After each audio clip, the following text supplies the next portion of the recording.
everyone, welcome back to Farming Simulator 22. We are back here on the old family farm, a rainy September afternoon on the old family farm. I have fast forwarded time a bit, and by doing so, we are completely fermented. Yes, we are ready to go, and I've set up a couple things here. I did have to make one purchase. Picked up this John Deere genuine, by the way, John Deere special purpose oil drum for a weight. In some pre-recording testing, let's just say the old John Deere was struggling a tad with a full load here on the front. I ended up on my side more than I ended up anything, spilling silage things. But anyways, just wanted to do a little bit of testing. Hope everyone's having a great week. Certainly hope it's been a safe week, fun week, productive week, maybe just a week. I can't get into forward for some reason. That's a curiosity right there. Let me, that's interesting. Why can't I get into forward? Well, let me just see if I can force it. So there's forward. Nope, it does not want to do forward. Well, I don't quite know what's going on. Let's get off and on it. Nope. Let's stop it. This isn't going well. Let me manually change to first gear. Reverse.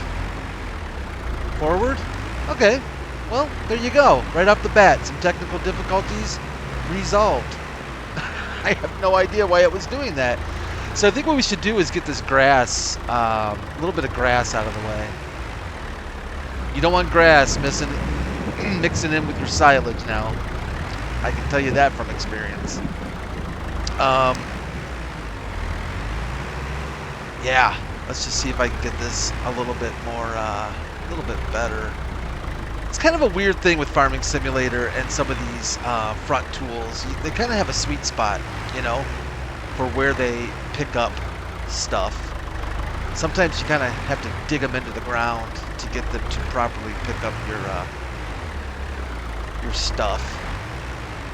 Let's see if we can get any of this over here picked up. So this this front utensil, I don't know, what do they call these things? Forage, tongs, or some sort. Not really sure what they call it, but holds 1,000 liters, which is probably, if I'm being honest, the absolute max this John Deere can handle. It's without the front weight. Here, I'll show you. It was getting, and even with the back weight now, it's got some stability. Without the front weight. Let me get rid of the front weight if I can. We were, well, that's not really showing off how bad it was. Maybe the silage weighs more, I don't know. But you get the idea. And the bucket will probably, or the weight will probably come in handy maybe when we need to compact our bunker silo. I'm going to see if I can get any more of this grass over here. If not, then we'll just move on to silage. Our plan, of course, is to get as much silage as we can out of this bunker and get it sold. We need money. The bank is on us like white on rice, like flies on stink. And Tiny has threatened to pay a visit if we don't come up with some bank payments. I have no idea what Tiny has to do with the bank at all. He shouldn't have anything to do with the bank. Betty Lou should not have anything to do with the bank. It frightens me that he is speaking for the bank, if I'm being honest. But I don't question Tiny. I learned not to a long time ago. Yeah, I think this silage weighs a little bit more, but the JD seems to be handling it better now with the rear weight on it, so that's good news. Of course, it's not good news that I'm driving. Fortunately, we don't have to worry about the condition of our wagon. It's slightly in use condition as it is already. So some good news on the farm. Apparently, I did a little bit of research, and I was incorrect on the last episode. I looked at our land deeds and found out that we own a little bit more property than I had originally thought. I think I'm just going to use the trailer as a brake. I guess that's what's going to happen. So there's a piece of land over there. I'm kind of looking at it being right behind the John Deere that's grassland that we own. I was looking on our little map here after we last met, and I did that, and I'm like, well, wait a minute. What's all this stuff over here? What's going on there? And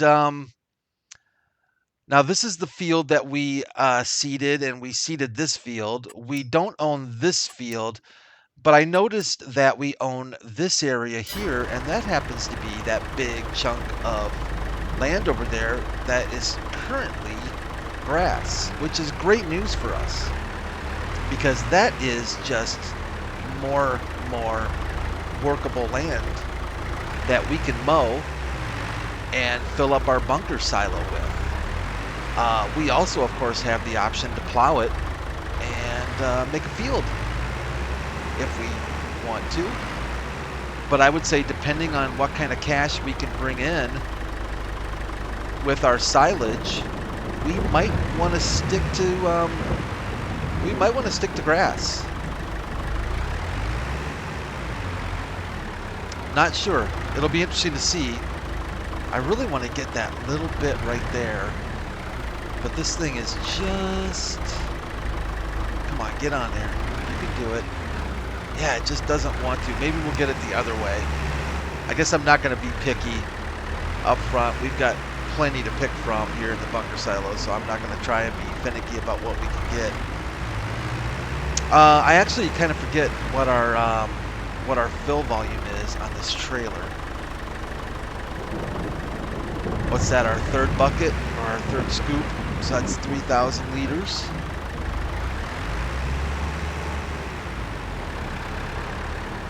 Don't want to get stuck on the lip there.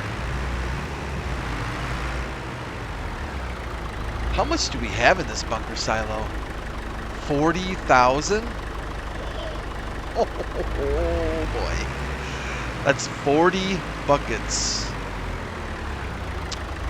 Yeah, this is going to be a lot of work. And we're getting a little bit wet out here. Let's just see what kind of cash. Oh, yeah, cannot be performed. Is that because it's full? I wonder if it's just a 3,000 liter dealio. Well, let's find out. 4,000. I guess I put 4 scoops in there. 4 scoops. What commercial is that for? Oh, 2 scoops. 2 scoops of raisins in every box. Sorry, ducks. I can't deal with you today. Oh, there goes a little baby duck though. Don't want to run that little guy over. So I think,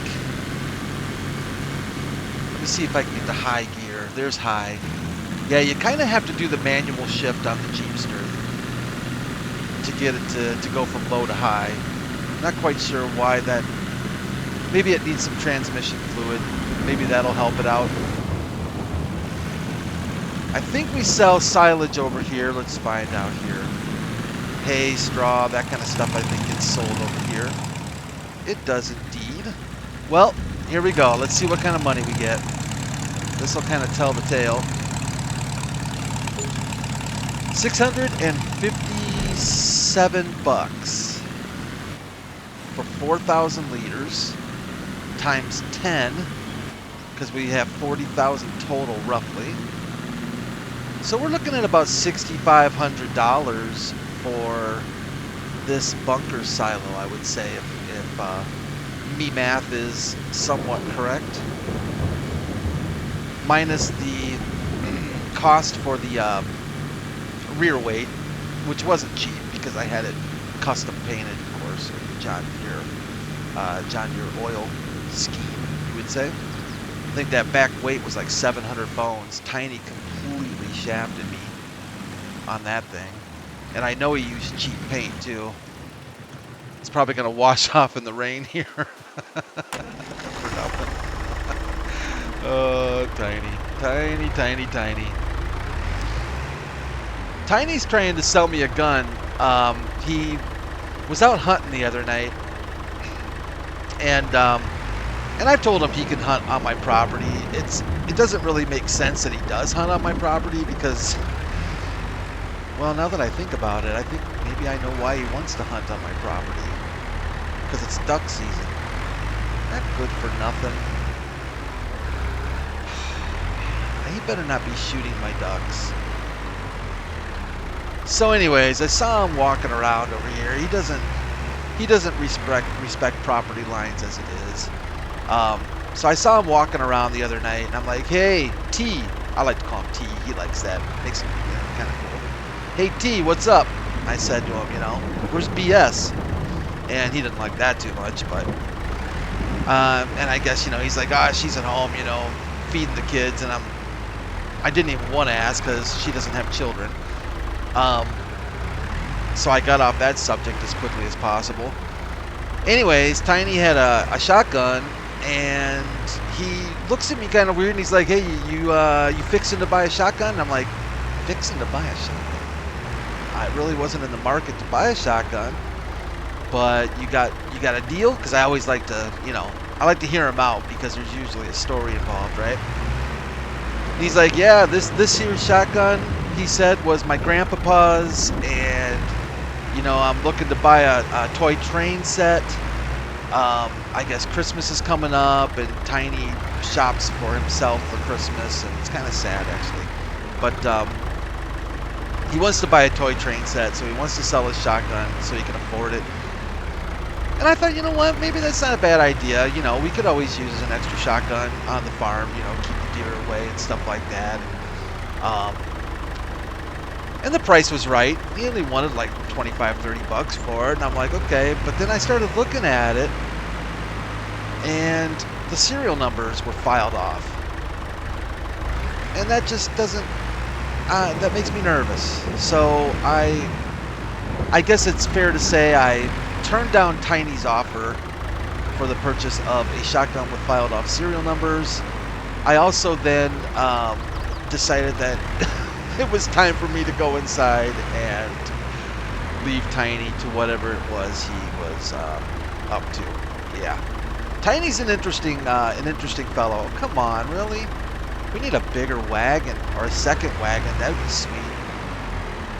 We can't hook another wagon on the end of this, can we? Oh, we can. That would save a lot of time. I wonder if Betty Lou can lease us a second wagon. What wagon are we using, though? Boy, I don't remember. Let's check this out real quick. I never look at the used equipment that Betty Lou has because it's from the future, and none of this looks right, I wouldn't even know how to operate that thing. Where's our wagon? Right here. So we're using for our trailer. That's pretty expensive. That small old trailer, huh? $9 grand? Phew. But we need kind of a better production going on here. Small old trailer, 16,800 to lease.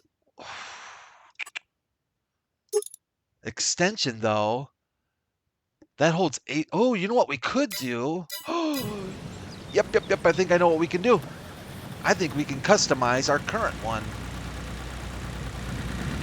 In fact, I think we're going to. But before we do that, I think we should dump the load of silage off first. Because I don't trust customizing these things with product in them. I'm afraid the product is going to disappear into the ether. Hello, little duck. Stay away from Tiny. You'll smell him before you see him.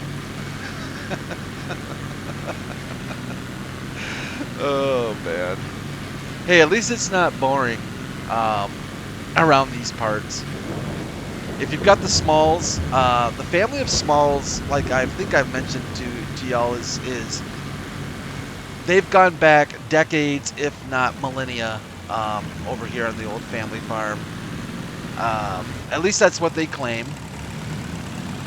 I don't know what to believe sometimes from them or not. I know that they own a lot of land, and they seem to have their toes dipped into much of the town's interests, if you get my drift. Betty Lou actually had offered, I guess, a couple of years ago to teach at the town school. That was quickly declined by many of the townsfolks.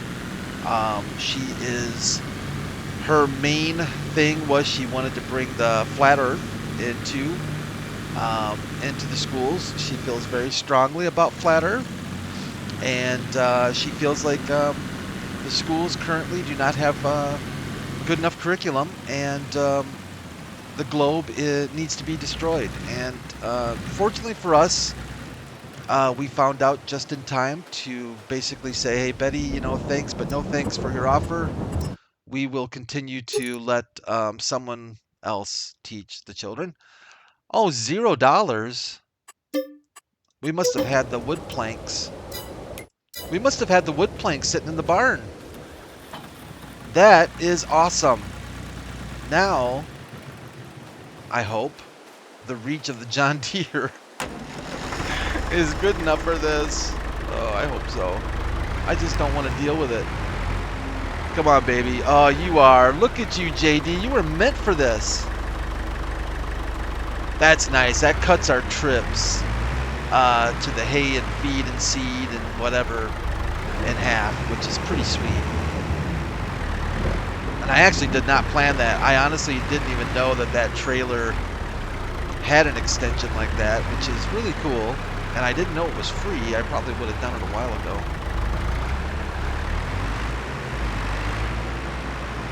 So besides the flat Earth stuff, she's got some other curious ideas that she wanted to teach the kids, but you know, and there's not a lot of kids in the county. Don't get me wrong; it's not a large school; it's a small school. I think total there's like 12 kids. They tried to put together a football team, but the kindergartners were always on injured reserve. They were just getting absolutely smoked out there on the field against the neighboring county. So they put the kibosh on the football team, which I think is a good idea.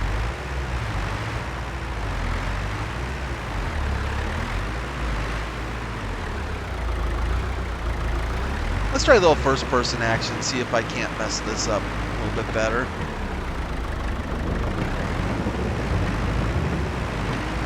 Hope everybody had a good Thanksgiving. I know that we're a week past Thanksgiving now, but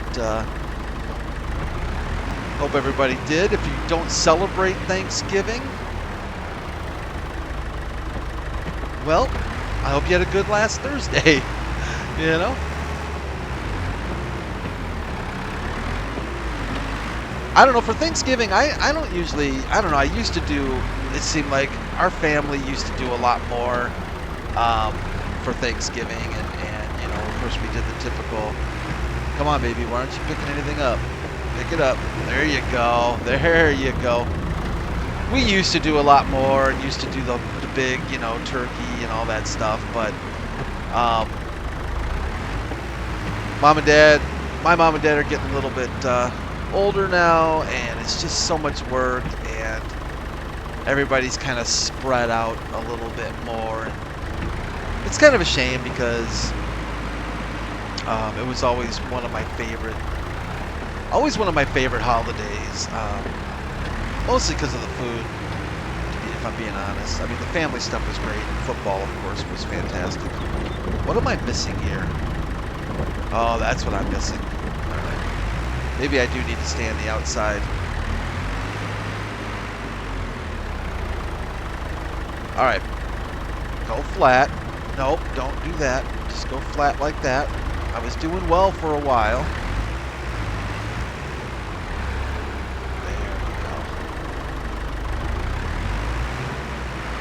And of course, we did the traditional, you know, turkey.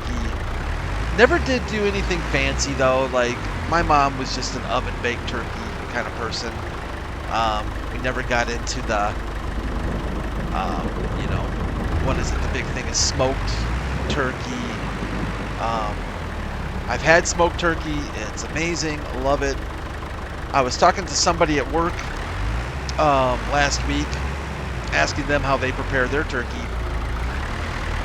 And they do a, how was it? What they say they did? They do a smoked turkey, but they used some kind of glazing that I thought sounded really good. I forget what it was. I'm thinking Coke, but I don't think so, because I think a lot of people, you know, use Coke as a glazing for ham, which is excellent. I completely lost count of our load, so I don't know where we're at, but I do like to see our bunker silo emptying out nicely. John Deere is doing a very nice job. This rear weight is just, helps a ton. I think that might be it, but we'll grab another load and have it ready for next time, I guess.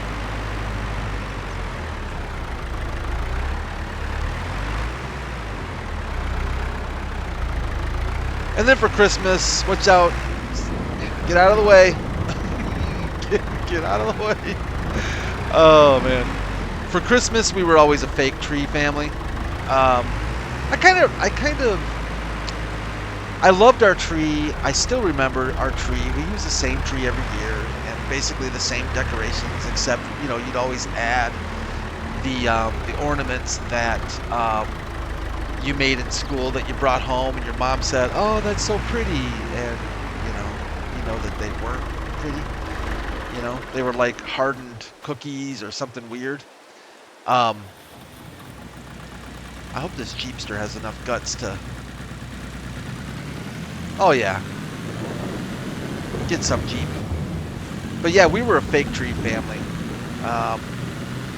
I kind of wish we weren't. I kind of wish, you know, I kind of regret that. I guess I didn't have much of a say in it, but I do kind of wish we were a real tree family. I love the smell of. I've had friends that had real trees, and I always liked the real tree. But our fake tree was old school, and it looked really nice. Hold on one sec. This is that plot of land I was telling y'all about. This is worth some cash, one way or the other, and we are going to be mowing. We're at least going to get one good mow out of this when we next fill our bunker silo. Maybe down the road we'll consider plowing it up and making a field, but I don't know. You know, it's tough to say with silage, with the cost of, or the price of silage. It's a good cash crop, if you can call it that. So going back to the tree, I've had friends with real trees, and I always like the smell of the real tree. But the old fake trees looked pretty good, and our tree looked pretty good. You could, of course, still tell, you know, that it was fake, especially if you touched it, and you could tell by the plastic pole going up the middle of the tree instead of real wood. That kind of gave it away. But it's funny, I think, that Christmas trees, we get out of that. We should have gotten basically double. Yeah, about 1,300. Not too bad. It's funny because everybody's got you know, their own opinions of what they like in a Christmas tree and how they like it to look. And I think a lot of it probably has to do with what you were raised, you know, what you were raised with and how it looked, how your family did it. Like, we never did popcorn around the tree. We never did, you know, our tree wasn't a Marshall Fields looking tree. It didn't have beautiful, you know, it didn't have candles and tinsel and all this other stuff. It had tinsel. Actually, my mom did tinsel. Garland and tinsel, now that I think about it. But yeah, I think that there's, I think Christmas tree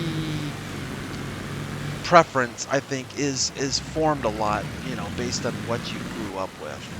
I have a friend, high school buddy, that does not like, basically likes the tree with lights and round ornaments, you know, like the standard round ornaments.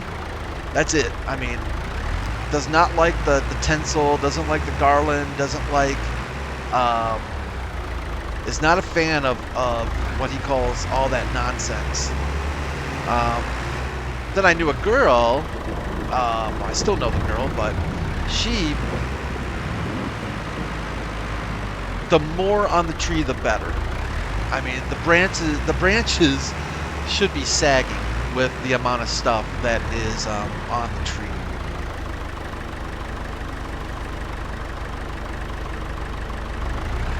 The one positive thing about the fake tree that I did, you know, that I think we can all agree on is the fire hazard part of it's a little bit safer. I worked for a company out of high school. It was a cleaning. Well, it was a carpet cleaning. Carpet and upholstery cleaning was their main service. But we also did restoration, fire and flood restoration, mostly like insurance jobs, you know. So basically, if you had a fire in your house, you know, as long as it wasn't total loss or something, we would come in and we would clean up all the smoke damage, for instance, and we'd basically box up all of your items, you know, silverware. I mean, name anything. We'd box up, take it back to the shop, and you know, clean it all. Get all the soot. Soot gets everywhere in a fire, and I hope none of you have ever had to deal with that, because it is an absolute disaster. But you can have a small fire in the house and just soot just gets everywhere. And we would go clean up those jobs. And I'll tell you, one of the worst things we would see are the real wreaths above fireplaces. I think in my 2 years of working there, I think that's about right. We cleaned up after 3 wreath fires. Whoa, what's going on there?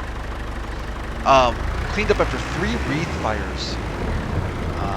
Just real wreaths getting dry above the fireplace, just not smart, you know, not good. And I think basically, you know, sparks fly. And I know in one of the cases I was talking to the homeowner, and they were exceptionally aware of the dangers and being very cautious in their mind, you know, just very aware of it. In fact, they would take a water bottle and kind of spritz and spray the wreath down, you know, before having a fire, during a fire, and all this other stuff. And they aren't really sure how it happened, but evidently there was a good enough spark, and off it went. They were fortunate to catch it very quickly, and had a couple fire extinguishers in the house, but it made a massive mess.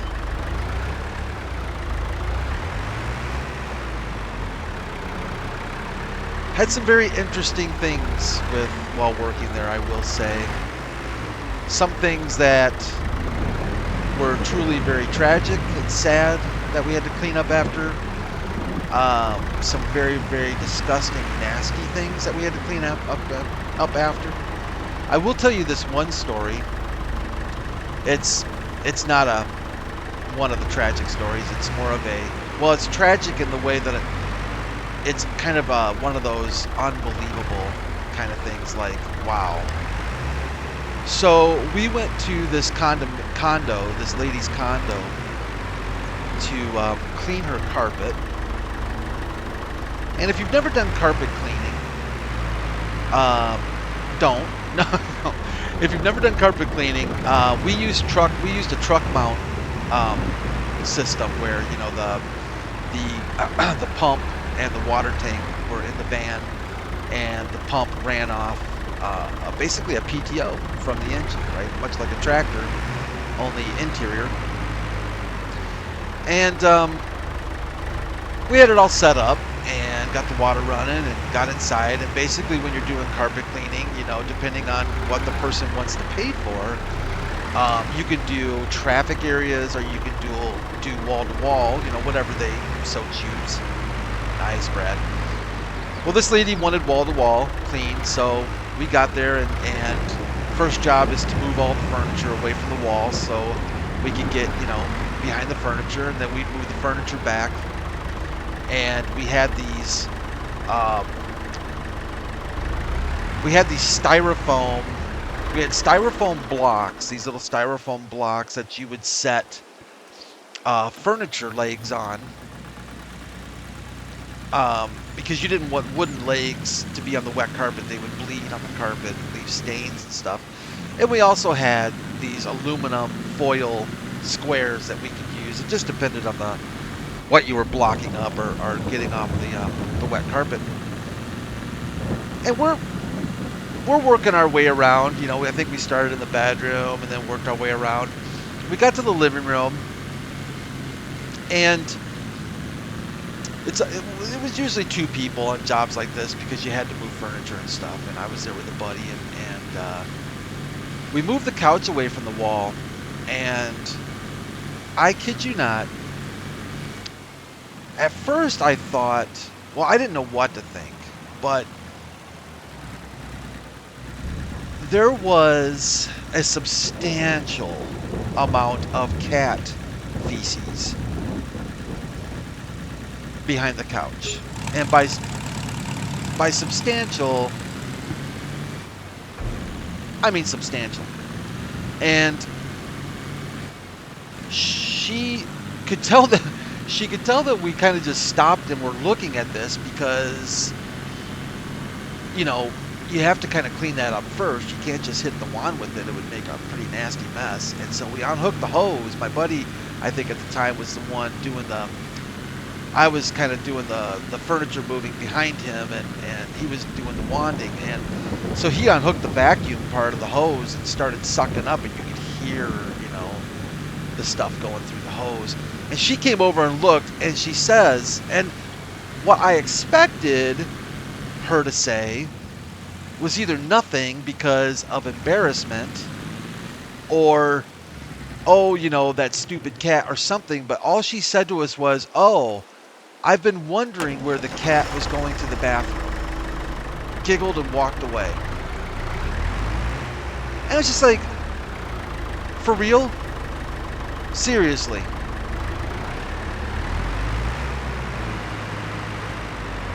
Just nasty. Fortunately, the cat wasn't peeing, because cat pee is rough. Yeah, cat poop is one thing, but cat pee is a totally different ball game. And it just saturates everything. The smell is horrendous. It gets in the carpet padding and everything else. Speaking of, and I'm sure you're loving these stories, but I would never be a landlord. If I had to be a landlord, I would want nothing to do with my tenants. I would just want the monthly checks or whatever, and I would hire other people to deal with tenants and stuff. because there are some really nasty, disgusting people out there. And unfortunately, with some renters, and it's unfortunate, I'm trying to get some of this. There we go. Some renters just don't have respect for the property that they're living in. And we ran into that a few times. And one time we came into this apartment. It was like a 4-apartment home. There were 4 apartments, 2 upstairs, 2 downstairs.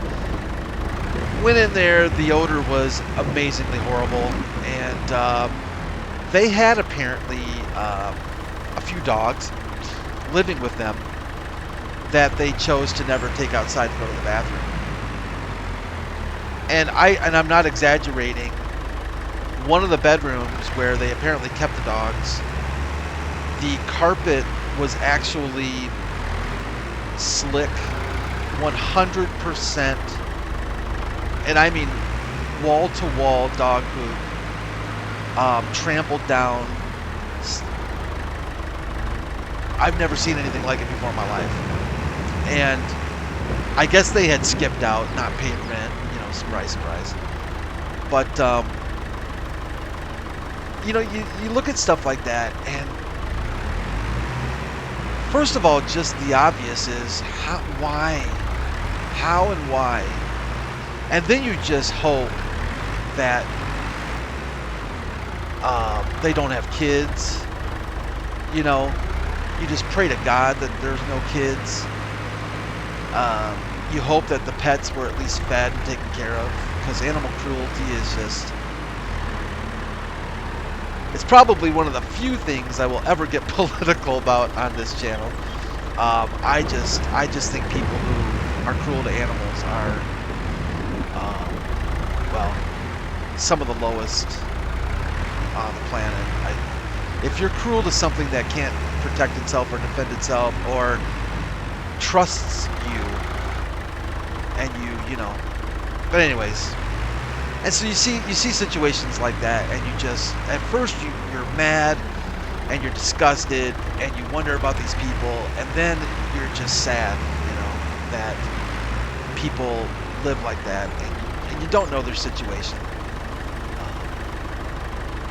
but you also just hope that there were, you know, kids involved and stuff. But I saw some pretty whack stuff. So if you ever are bored with what you do for a living and you just want some stories, maybe you want to write a book, maybe you want I don't know, maybe you just are into weird things,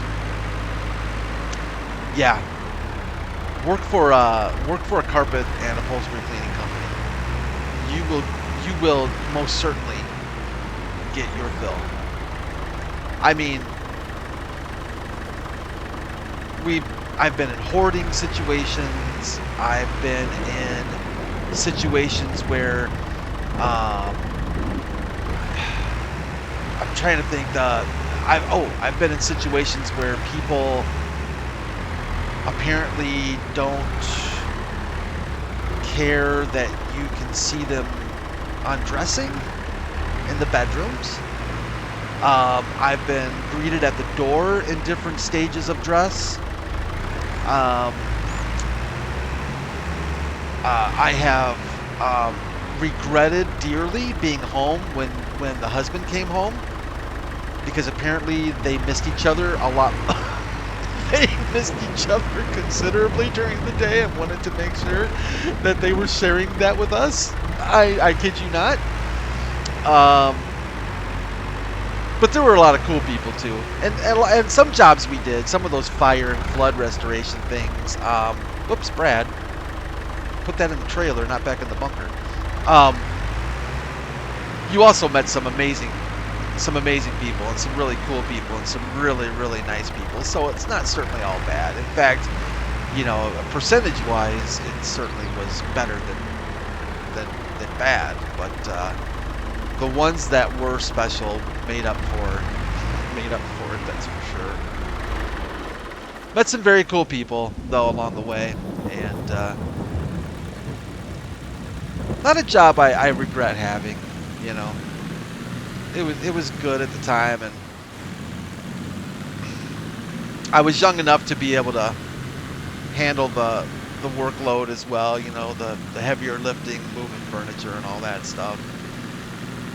Not something I would want to be necessarily doing anymore, but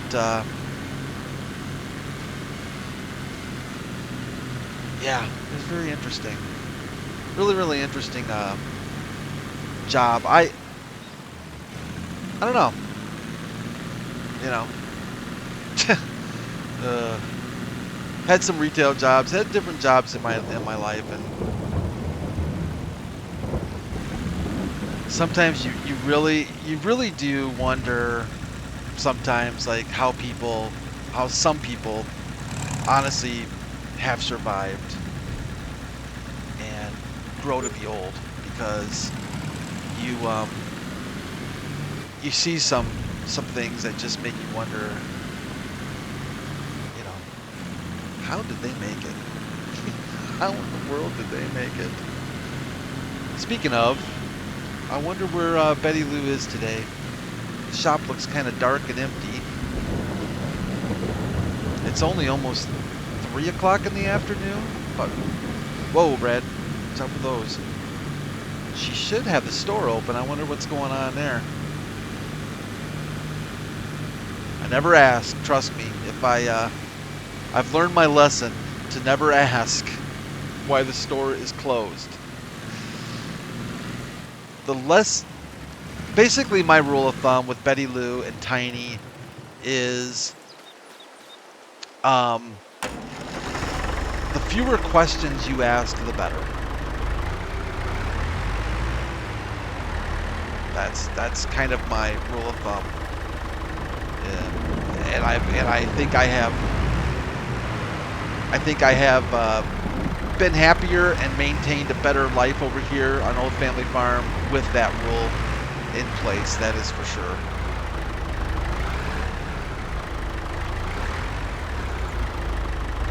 So how much do we have left here in the bunker? 11,000, about 11,500. It's going pretty good. I don't know, you know, there's not really that I can think of a faster way of doing this that really kind of makes sense, at least for, you know, what we're trying to use for equipment wise here. I mean, we could always lease that, you know. We really couldn't though, because if you get one of those forage harvesters that sit on the front, they require a PTO, a 3-point and a PTO, and I don't think any of our tractors have that. Nor do they really have the horsepower to work those. Those things usually take a little bit more horsepower than we'd have to offer. So I don't think there's actually a better way of doing this. If there is, let me know. I'd be curious. I don't think, I don't know, that forage wagon over there, I would be curious if that thing, if we turn that thing on, would that thing pick up this stuff? I don't think it would. I think might be kind of interesting to try. I'm assuming it only does, you know, the typical grass, straw, hay kind of thing.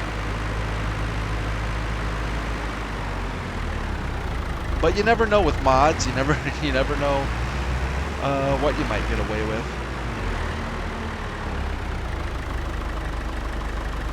Should we try it? Are we interested enough to try it? We could actually, instead of going through all that work, we could take a look at it. Uh-oh. You know, I'm curious now.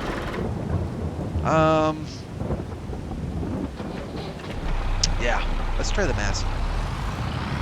Hello, little baby duck. This Massey's got some pickup to it. It's got a little get up and go.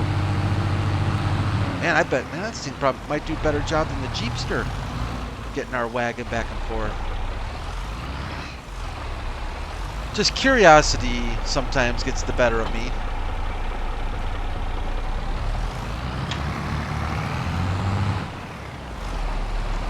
And inquiring minds want to know. Let's get in here. I can't imagine it will. So lower our pickup. You first need to unfold. And I always forget to unfold this thing. So what do you think? Yay or nay?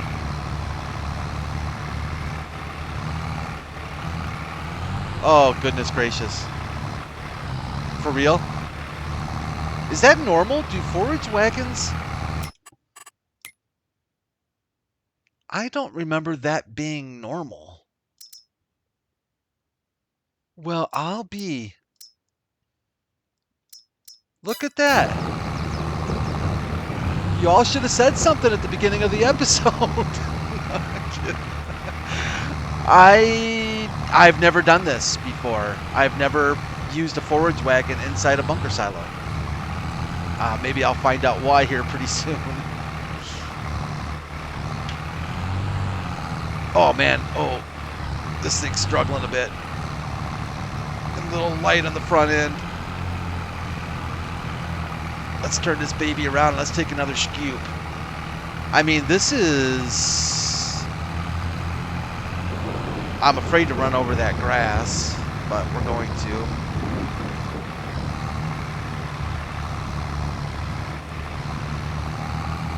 Wow.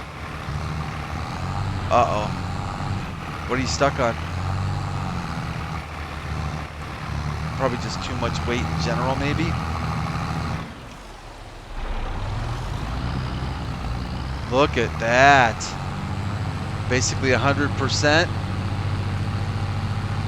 7,000, almost 7,000 liters. Oh. Now I hope I just didn't do something silly and we can't unload it at the sell point or something crazy, which should not be the case. But so if we fold this thing, I see, I see. All right. Well, it's not the fastest thing in the world, but it's also, again, holds quite a bit more, even another 3,000 liters than our wagon. I mean, I'm glad, at least for fun. I enjoyed using the front loader on the John Deere, but this right here, I don't know why I've never done this before. Honestly, I've always just used forage wagons in the field. Not too shabby. So we're gonna have to decide when this is all said and done what we want to do with our cash. Do we want to pay off the bank yet? Do I need to shift you manually, Mr. Massey? I reckon I do. Do we want to make some payments towards the bank? Or do we want to invest in land or what? Because we need to look at land costs because it's usually not too bad around here. Maybe equipment. We're going to have to think about this because we're going to have some money for the first time. And it'd be nice to pay off bank loans, but at the same time, you know what? I might just leave the rest of this to the JD because let's try and we'll pick up a little bit more. Let's see what happens. It's tough squeezing right in the side here. Do I have this thing running? Yes, I do. Let's see if we can get without getting stuck. Nice, that's what we want.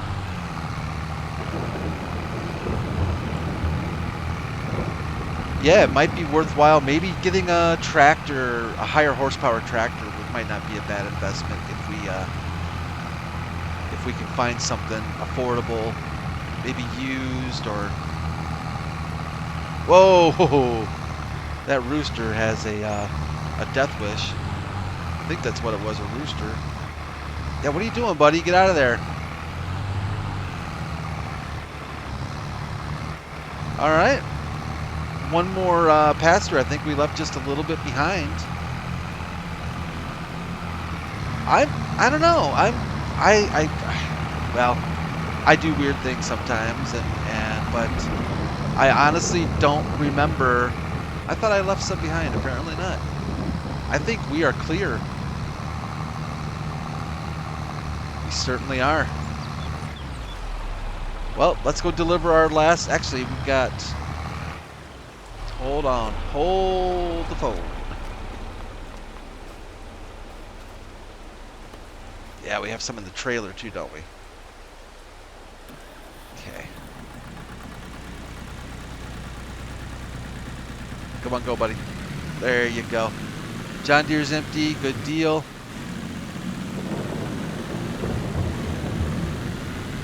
Oh, you know we can. Just for fun. Just as a last hurrah. Before we shut this episode and get her done.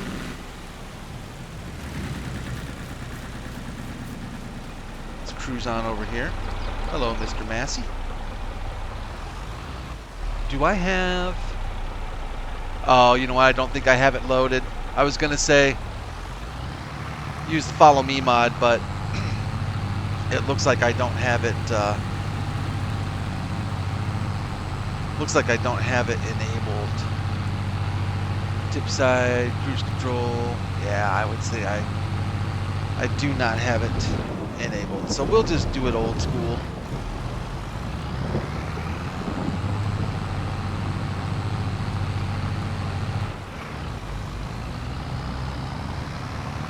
Getting used to shifting these things now.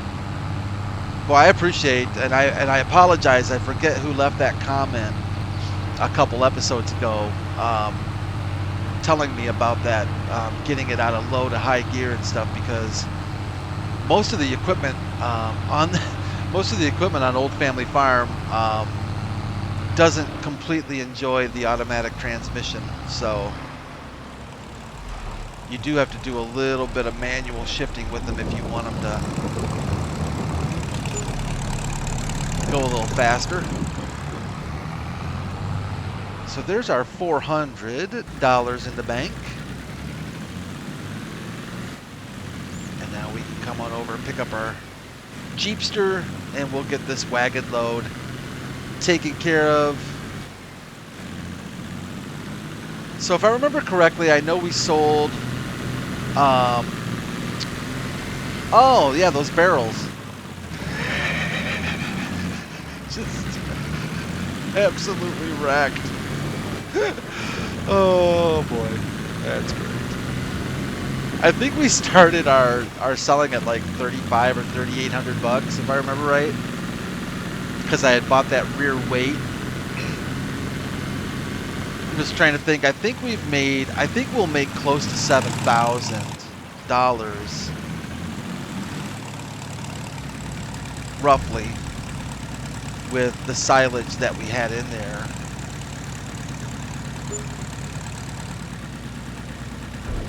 Just cleared 11 grand. Not too shabby.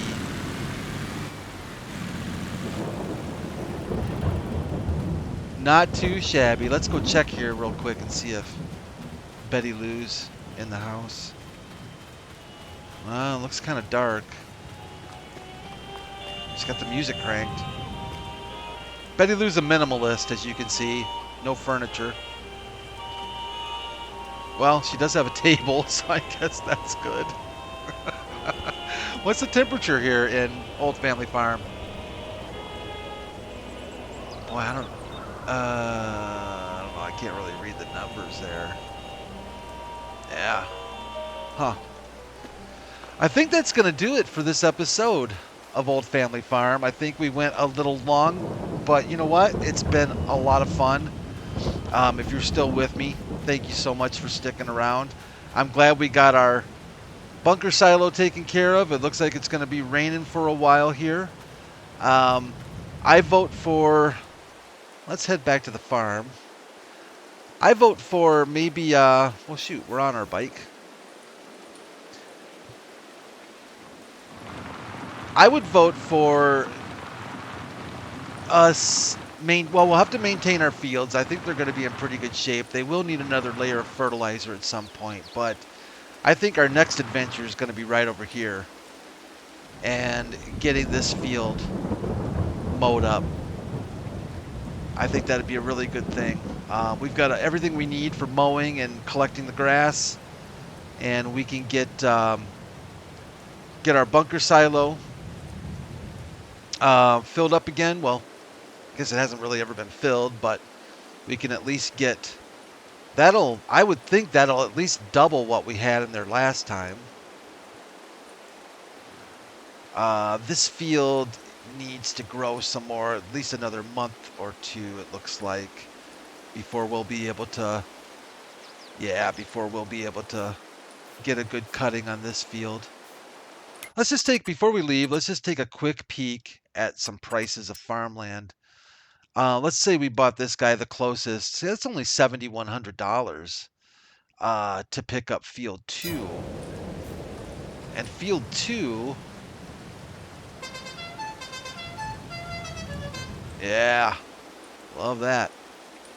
This is field 2's over yonder this way, is it not? Yeah. So for $7,000, we could buy this field next if we wanted to. Not a bad size field.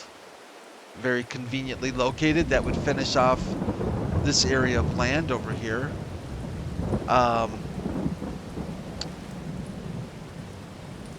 This is all withered, which is a shame, but I don't know. Doesn't the game change what's on the field month by month or over time? So maybe the game will wipe out this withered stuff and give us a fresh planting of something so we can get free crops out of it, maybe. But yeah, I think we're in pretty good shape. I think we'll do some more mowing.